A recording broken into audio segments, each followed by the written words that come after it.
জলপাইয়ের কালো জামুন খেয়েছেন কখনো? হ্যালো এভরিওয়ান, আসসালামু আলাইকুম। Welcome to Norin's world. আজকের ভিডিওতে আমরা বানাবো একটা দারুণ সিক্রেট রেসিপি। দেখতে কালো জামুন মনে হবে, কিন্তু আসলে এটা হলো জলপাই কুচি করে তৈরি টক ঝাল মিষ্টি আচার। তাই আমি এটার নাম দিয়েছি জলপাইয়ের কালো জামুন।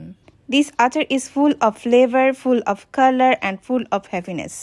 চলুন শুরু করা যাক আমাদের আজকের সুপার এক্সাইটিং রেসিপি জার্নি। প্রথমে কতগুলো বড় বড় জলপাই নিয়ে সেগুলোকে কুচি করে কাটছি। দেখুন কিভাবে কাটছি, দেখলেই বুঝে যাবেন।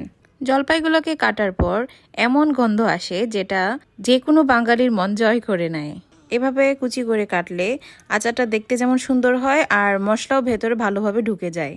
সবগুলো জলপাই আমি এভাবে কুচি করে কেটেছি। এখন এখানে কিছু পরিমাণ লবণ আর একটু বেশি পরিমাণ চিনি দিয়ে এটাকে মেখে অনেকক্ষণ রেখে দিয়েছি।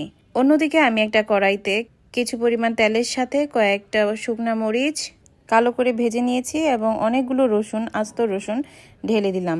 এবার কিছু পাঁচফোড়ন আমি টেলে নিয়ে ব্লেন্ড করে নিয়েছিলাম, এগুলো এখানে দিয়ে দিয়েছি। একটু মরিচ গুঁড়া আর একটু হলুদ গুঁড়াও দিয়ে দিলাম। এই যে এবার এই লবণ আর চিনি মাখা জলপাইগুলোকেও এখানে ঢেলে দিয়েছি। এবার নাড়াচাড়া করছি, অনেকক্ষণ ধরে নাড়াচাড়া করব। স্লো হিটে নেড়ে নেড়ে ভাজতে থাকছি।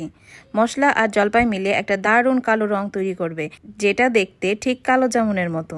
দেখুন এই বিউটি, দেখুন জলপাই কচির আচার, কালো কালো ঝলমলে একদম কালো জামুন ভাইব। খাওয়ার সময় টক লাগবে, ঝাল লাগবে, মিষ্টি লাগবে, এক কথায় পারফেক্ট কম্বিনেশন।